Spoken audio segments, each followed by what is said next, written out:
नमस्कार। आज हम एक बहुत ही अहम चिकित्सकीय विषय पर बात करेंगे, विटामिन डी की कमी। ये एक ऐसी समस्या है जो बहुत ही आम है, लेकिन इसके लक्षणों को अक्सर रोजमर्रा की थकान समझकर नजरअंदाज कर दिया जाता है। अगर लगातार थकान और शरीर में दर्द का अनुभव हो रहा है, तो इसे सामान्य मानकर टाल देना ठीक नहीं है। यह दरअसल शरीर का एक तरीका हो सकता है यह बताने का कि अंदर कुछ ठीक नहीं है। जी हाँ, ये लक्षण विटामिन डी की कमी के हो सकते हैं। एक ऐसी मेडिकल कंडीशन जो काफी फैली हुई है, पर अक्सर इसकी सही पहचान नहीं हो पाती। तो पहला और सबसे आम संकेत है हड्डियों और जोड़ों में लगातार दर्द बना रहना। खास बात यह है कि ये दर्द अक्सर बिना किसी चोट या जाहिरी वजह के महसूस होता है।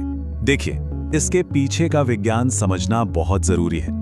विटामिन डी हमारे शरीर के लिए कैल्शियम को सोखने यानी कि एब्जॉर्ब करने के लिए अनिवार्य है। इसके बिना हम जो भी कैल्शियम अपने भोजन से लेते हैं, वो हमारी हड्डियों तक ठीक से पहुंच ही नहीं पाता। तो जब विटामिन डी की कमी होती है, तो इसका सीधा असर हड्डियों की सेहत पर पड़ता है। वो कमजोर हो जाती हैं। इसी वजह से जोड़ों में, खास तौर पर घुटनों और पीठ में दर्द बना रह सकता है और सीढ़ियां चढ़ने जैसा सामान्य काम भी मुश्किल लगने लगता है। चलिए अब दूसरे तरह के संकेतों पर आते हैं, जिनका ताल्लुक हमारे शरीर की ऊर्जा और बीमारियों से लड़ने की ताकत यानी कि इम्यूनिटी से है। मेडिकल रिसर्च भी इस बात की पुष्टि करती है।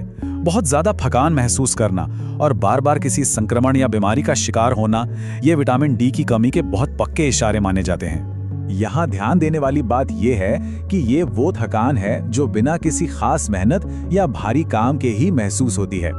दरअसल विटामिन डी हमारे सेल्स के अंदर ऊर्जा बनाने की प्रक्रिया, जिसे सेल्यूलर एनर्जी प्रोडक्शन कहते हैं, उसमें एक बहुत ही अहम किरदार निभाता है। तो यहाँ फर्क बिल्कुल साफ है। जब शरीर में विटामिन डी पूरा नहीं होता, तो मांसपेशियां कमजोर महसूस होती हैं और संक्रमण से लड़ने की क्षमता भी घट जाती है। वहीं दूसरी तरफ अगर विटामिन डी सही मात्रा में हो, तो हमारा इम्यून सिस्टम मजबूत रहता है और शरीर ऊर्जावान बना रहता है। अब आगे बढ़ते हैं कुछ ऐसे संकेतों की तरफ। जी हाँ, कई स्टडीज में ये बात सामने आई है कि बालों का बहुत ज्यादा झड़ना विटामिन डी की कमी से हो सकता है। इसके पीछे की प्रक्रिया भी सीधी है। विटामिन डी बालों की जड़ों यानी हेयर फॉलिकल्स को मजबूत बनाता है और उन्हें एक्टिव रखता है। जब इसकी कमी होती है, तो ये फॉलिकल्स सुस्त पड़ जाते हैं। नतीजा, बाल ज्यादा झड़ते हैं और नए बालों की ग्रोथ भी धीमी हो जाती है। इसे सनशाइन विटामिन सिर्फ इसलिए नहीं कहते क्योंकि ये धूप से मिलता है, बल्कि इसलिए भी क्योंकि इसका हमारे मूड पर भी सीधा असर पड़ता है। हमारे दिमाग में विटामिन डी के लिए खास रिसेप्टर्स होते हैं और इसकी कमी को अक्सर चिड़चिड़ेपन और डिप्रेशन के बढ़ते खतरे से जोड़कर देखा गया है। तो ठीक है, हमने लक्षणों को तो समझ लिया, लेकिन अब सबसे जरूरी सवाल, इस समस्या का समाधान क्या है? प्राकृतिक तरीके की बात करें तो रोज सुबह की हल्की धूप में 15 से 20 मिनट बिताना बहुत फायदेमंद हो सकता है।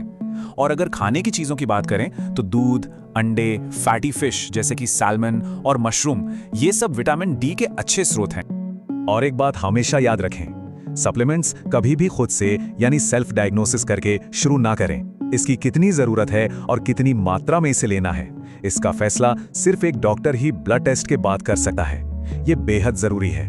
अब इस पर विचार करें, क्या शरीर की तरफ से ऐसे ही कोई संकेत मिल रहे हैं? अगर हाँ, तो पेशेवर सलाह लेने में देर नहीं करनी चाहिए। स्वास्थ्य पहली प्राथमिकता है और सही समय पर सही कदम उठाना ही समझदारी है।